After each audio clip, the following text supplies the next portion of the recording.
வணக்கம் மக்களே, welcome to WrestleMania day 1 prediction. Roman Reigns vs CM bunk vs செத் Rollins. இந்த மேட்சை யார் ஜெயிப்பாங்கன்னா, ரெஸ்லிங் ஃபேன்ஸ் வருஷம் முழுக்க WWE பார்க்கலனாலும் இந்த நேரத்தில் கண்டிப்பாக பார்ப்பாங்க. காரணம் ரெசில்மேனியா. ஸோ இந்த வாட்டியும் ரெசில்மேனியா 2 நாள் நடக்க போகுது. அதாவது அவங்க ஊரில் சனி ஞாயிறு, நம்ம ஊரில் ஞாயிறு திங்கக்கிழமை. ஸோ ஞாயிற்றுக்கிழமை என்னெல்லாம் மேட்ச் இருக்குன்னு டக்குன்னு பார்த்துருவோம். அதோட ப்ரெடிக்ஷன்ஸ் என்ன, அவுட்கம்ஸ் என்னன்னு டக்குன்னு பார்த்துருவோம்.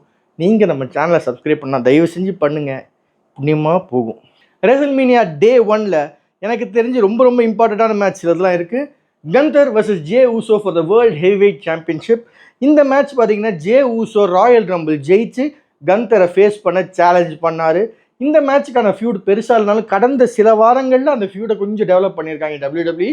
ஸோ ஒரு டீசெண்டான மேட்சாக இருக்கும்னு நம்புகிறோம். காரணம் கந்தர் ஒரு நல்ல technical wrestler and J Uso known for is never give up attitude and high flying action. So நிஜமாவே நல்லா இருக்க போது, ஈட் மூமெண்ட்ஸ் நிறையா இருக்க போகுது இந்த மேட்ச்சில். ஸோ இந்த மேட்ச் எந்த குறையும் இல்லாமல் இருக்கும். ஆனால் என்னை பொறுத்த வரைக்கும் இந்த மேட்சோட ப்ரெடிக்ஷன் கொஞ்சம் கஷ்டமாக இருக்குது. காரணம் ஜே ஊசோ இந்த மேட்சை ஜெயிச்சா ஒரு அண்டர் டாக் ஜெயிக்கிற ஒரு கதை இருக்கும். எப்போவுமே அண்டர் டாக் ஜெயிக்கிறது WWEல ஒர்க் ஆகிருக்கு. ஸோ ஜே ஊசோ ஜெயிச்சா அது ஆடியன்ஸுக்கு நல்ல பாப் கொடுக்க வாய்ப்பு இருக்குது.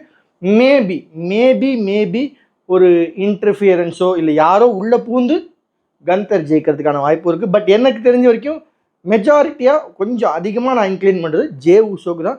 So Jey Uso vs Gunther world heavyweight championship மேட்சுக்கு என்னோட big Jey Uso. Tiffany Stratton vs Charlotte Flair for WWE women's championship. இந்த மேட்ச் பார்த்தீங்கன்னா அவ்வளோ பெரிய ஃபியூட் இல்லைனாலுமே டிஃபனி ஸ்டாட்டனோட மூளைக்குள்ளே ஷார்லட் ஃப்ளேர் நல்லா விளையாடிருக்காங்கன்னே சொல்லலாம். Charlotte Flair vs Tiffany Stratton match நிஜமாவே நல்லா இருக்க போகுது. காரணம் எனக்கு தெரிஞ்சு டிஃபனி ஸ்டாட்டன் வந்து ஒரு சின்ன வயசு ஷார்லட் ஃப்ளேர்னே சொல்லலாம். அண்ட் இந்த மேட்சோட அவுட்கம் பார்த்தீங்கன்னா என்ன தெரிஞ்ச வரைக்கும் டிஃபனி ஸ்டாட்டன் ஜெயிக்கிறதுக்கான வாய்ப்பு இருக்குது. காரணம் டிஃபனி ஸ்டாட்டன் ஒரு யங் ரெஸ்லர். அவங்க ஜெயிச்சா வீக்லி அவங்க அப்பியரன்ஸ்க்கான வாய்ப்பு ஜாஸ்தியாக இருக்குது. ஷார்லட் ஃப்ளேர் அவ்வளவு வீக்லி அப்பியரன்ஸ் கொடுப்பாங்களாங்கிற சந்தேகம். And also she is a bit old and அவங்க எவ்வளோ தூரம் இந்த சாம்பியன்ஷிப்புக்கு ஜஸ்டிஃபிகேஷன் பண்ணுவாங்கன்னு தெரியல. ஸோ எனக்கு தெரிஞ்சு இந்த மேட்சோட வின்னர் டிஃபனி ஸ்டாட்டனாக தான் இருக்கலாம். The War Raiders vs New Day for world tag team championship. இந்த மேட்ச் பார்த்தீங்கன்னா உண்மையாகவே நியூ டே வித்தவுட் பிகி வருது. ஒரு மாதிரி ஹீல், ஒரு செமி ஹீலாக தான் வந்துட்டு இருக்காங்க இந்த மேட்ச்சில். அண்ட் வார் ரைடர்ஸ் ஒரு ஜாகர் நாட்னே சொல்லலாம். அவங்களாம் எதிர்த்து நிற்கவே முடியாது, அடிச்சு நவுத்திக்கிட்டு போயிடுவாங்க. அப்படிப்பட்ட மேட்ச்சில் எனக்கோட ப்ரெடிக்ஷன்ஸ் வார் ரைடர்ஸ் தான் ஜெயிப்பாங்கன்னு தோணுது. காரணம் நியூ டே வித்தவுட் பிகி அவ்வளோ பெரிய இம்பேக்ட் இருக்காது. அண்ட் இட் இஸ் நியூ டேங்கிறது உடையறதுக்கான வாய்ப்பு பலமாக இருக்குது. மேபி இந்த மேட்ச்சில் பிகியோட இன்ஃப்ளூயன்ஸ் இருக்கலாம், பிகி வரலாம். மேபி பிகி சொன்ன மாதிரி ரூசோ ரிட்டர்ன் ஆகிறாரு, அவர் இன்வால்வ் ஆகிறதுக்கான வாய்ப்பு இருக்குது, மேபி டு ஹெல்ப் பிகி. பட் எனக்கு தெரிஞ்ச இந்த மேட்சை ஜெயிக்க போகிறது வார் ரைடர். ரே Mysterio vs L Grande Americano. இந்த எல் கிராண்டே அமெரிக்கானோ யாருங்கிறது ஊர் உலகம் எல்லாத்துக்குமே தெரியும். உங்களுக்கு தெரியலன்னா போய் தேடி பாருங்கள், நான் சொல்லியே ஸ்பாயில் பண்ணோம். இந்த மேட்ச் பார்த்தீங்கன்னா ஒரு உண்மையான லூச்சடார் வர்சஸ் ஒரு ப்ரிட்டெண்டிங் லூச்சடார். லூச்சடாருங்கிறது இந்த மெக்சிகோ சைடில் மாஸ்க்டு ரெஸ்லர்ஸை அப்படி அழைப்பாங்க. ஸோ பார்த்தீங்கன்னா ஆப்வியஸாக இந்த மேட்ச் எனக்கு தெரிஞ்ச வரைக்கும் ரே மிஸ்டீரியோ ஜெயிக்கிறதுக்கான வாய்ப்பு இருக்குது. கடந்த சில ரெசில்மேனியாவில் அவர் நல்லாவே பர்ஃபார்ம் பண்ணியிருக்காரு. இந்த மேட்ச்சில் என்னதான் அவுட்கம் வந்தாலும் ஒரு விஷயம் கண்டிப்பாக நடக்க இருக்குது. அது எல் கிராண்டோ அமெரிக்கானோ ஒரு மாஸ்க் வைப்பார். ஒருவேளை ரே மிஸ்டீரியோ ஜெயிச்சா அவரே அந்த மாஸ்க் உருவலாம். இல்லை ஒருவேளை எல் கிராண்டோ ஜெயிச்சா மேட்ச்சுக்கு அப்புறம் ரே மிஸ்டீரியோ அடித்து நவுத்தி தள்ளிட்டு டப்புன்னு அவரே மாஸ்க் கழிட்டு நான் தான் அப்படின்னு சாட் கேபிள் சொல்லுவார்.